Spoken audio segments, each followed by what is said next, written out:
Hello, I'm Rafa. I'm an educator. I've been teaching for about 12 years. And I started this YouTube channel to talk about questions around everything from progressive education, relationship based education. What does that even mean? And especially how it relates to, living the world we want to live now. I have found that there's a lot of great resources about ideas for what to do, and there are so many. The thing is, there are less resources on how to think through all those ideas and what to do with those ideas. So I hope that this channel helps anybody out there who's an educator who wants to think more about, how do I do Reggio inspired educational approaches, for example, which is going to be the topic of, well, part of a topic of today. And how do I make all this thinking a reality? So today, I wanted to talk about the question of what is Reggio? And if you're new to Reggio, it's an approach inspired by a municipality in northern Italy called Reggio Emilia, and their approach to education, which can be defined by several principles. And that's where I want to start with what Reggio is. Reggio is a principles-based approach, which means there's no one way to do it. That can be so freeing, but that can also be super disorienting. Like, you can do what you want? Yes, kind of. It's more about your intention leads what you do. So there are several principles. One of the biggest ones and most foundational ones is a strong image of children. And as I like to say too, a strong image of human beings, of teachers, including teachers and families, which means that if you have a strong image of children as competent, as humans as competent in what they do, then how might you describe or define or construct a school, for example? And what are the implications of that? So if you believe that children have ideas that are worth listening to, then you're probably going to do curriculum development that is more focused on listening and learning what the children are interested in and extending and building off of what they're doing, rather than a rigid, what you're doing 3 months from now type of curriculum. Now, you might already be thinking, girl, like, I that's what I have to do. Like, I'm going to just shut off this YouTube video. And I'm like, no, there's elements of the principles that I think that can be still really useful and really energizing, which is one of the things I love about this approach. So a strong image of children, that is the foundation of this approach.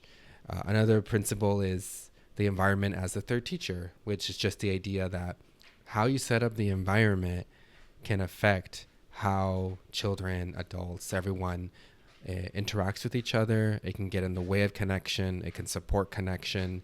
For example, it's a very simple, probably common example, but circle or a meeting space. Imagine there was no meeting space in a classroom. Where would you necessarily meet? It's not that you couldn't define spaces, but when there's a very clear meeting space that communicates something about what is important in a classroom, aka, in this case, community. So a strong image of children, environment as the third teacher. Another principle that is very important for the Reggio Emilia approach is, there's several more we could go to, but documentation really drives curriculum, which means that documenting what children say, are doing, and thinking about, like, what are they trying to figure out, and many times putting that documentation up in the classroom is really important. And what do you get with that? You get children reflecting on work they've already done before, right? You get people thinking about and talking about what children are doing. So it encourages educators to talk to each other, to families, have something in common to talk about. So for all those reasons, it can really generate a lot of interesting ideas. So we talked about a strong image of children, environment as a third teacher, on documentation driving curriculum. A fourth principle that I would like to mention is the use of open-ended materials, really to extend possibilities. So when we choose materials, we often use loose parts in Reggio-inspired settings because they promote more possibilities, which is one of the aims, in my opinion, of the Reggio Emilia approach, is how can you expand what is possible in terms of what children are exploring and making meaning of. So for example, let's say you have a dramatic play area. And at many times it's the kitchen, and that makes sense at a lot of times because, especially at the beginning of the year, most children are familiar with that in their home to some extent, which in and of itself is an assumption you always have to check too. But that's historically been why the kitchens have been used in dramatic play in preschools.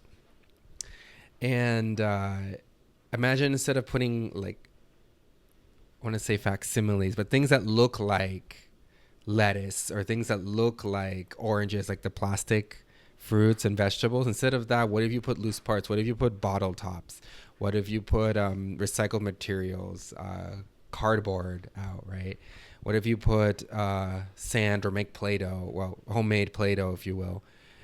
What might happen? What would they do? And oftentimes, in my experience, children do really interesting things. So, for example, they might take the sand and put it into the little skillet that you put, which, by the way, is like made out of real metal or something real, hopefully. So children might put things into the skillet, the sand in the skillet, and say, like, just recently this happened when I was working with 2-year-olds. One of them said that, I asked him, I work in a Spanish immersion preschool, by the way. So also, if you notice, I speak idiosyncratically, like, no sé si por hablar español, pero no sé, por hablar otros idiomas, for speaking other languages, that can happen. Anyway, whole other topic in languaging in schools. I was like, oh, ¿qué estás haciendo? What are you saying? What are you making? And he says, omelet.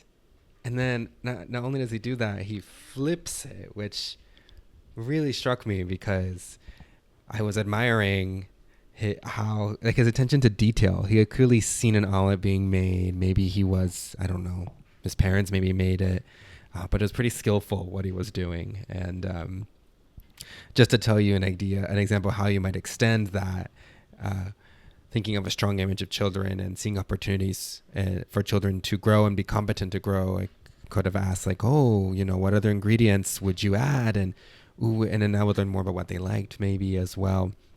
And we go to a community garden maybe and plant something. Anyway, my brain starts going everywhere. But you can kind of start to see how the principles start to meld together. There's the use of materials and loose parts, a strong image of children, the environment that allowed for this to happen in the first place. The fact that sand was available to children when they wanted it. It wasn't hidden away in a bag, in a cabinet. It was freely out for the children.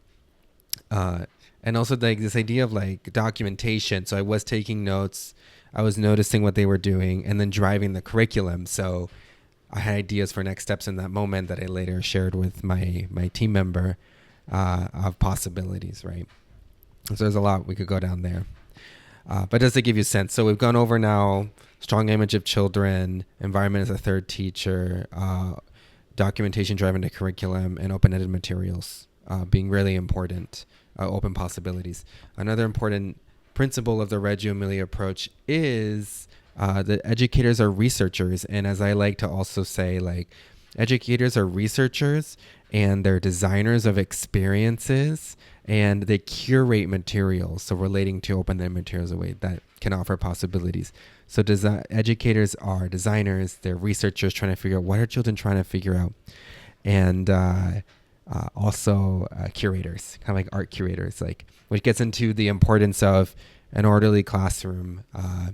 And not orderly for the sake of orderly, if that makes sense. I'm all about messiness. Like, children are messy. If young children especially, are learning, they're messy.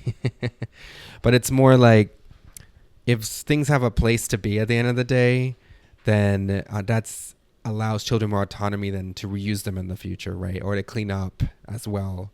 If things don't have a place, then it's harder to clean up.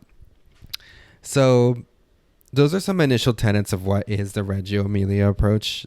As you might tell, this is a whole can of worms that one can go into. So I'm hoping on this channel to keep delving into whatever questions you may have, or whatever questions, that I may have too. There's a lot of nuance in what I said. So, for example, do you always have to do what the children are interested in? Where do your adult interests come in? How do you make sure that children are getting access to like culturally sustaining environments as well, which requires a lot of bringing things in and bringing ideas in and bringing representation in. as well. And I would say that I think Reggio is a really great approach to do all of those things, as I think it's one of the most liberatory approaches to education that I've ever encountered. And it's super compatible with other things you might have heard, like Montessori and even like Waldorf things, that I'm not an expert on those other two. I don't know as much, I would say, on those other two. But I have friends who do it, and I've observed schools that embrace those approaches as well. So I hope you enjoy this mini introduction. Those principles I mentioned are just some of the principles that came to mind to me. If you have more principles that you can think of or questions that you would like me to talk through, feel free to put that in the comments. I'm been wondering like how I know what I know, do what I do. I have taught for 12 years, mostly in elementary school, for the past 4.5 years in a preschool, a Spanish immersion preschool. I became the director of the school. I teach a continuing ed course to adults on the Reggio Emilia Approach. So I'm really steeped in it. I've never been to Reggio Emilia. I do want to go. But I've had the fortune to go to New Zealand and learn about approaches there that are inspired by Reggio as well. Specifically, their approach with learning stories, which I should give it more of a separate credit from Reggio, but basically learning stories are very much a product of indigenous Maori ways of being and thinking. And in New Zealand, they've done, I think, a beautiful job of making narrative really the center of education, which is a whole other topic. So anyway, hope you enjoyed this. Anything else, let me know, and I will see you next time. Bye.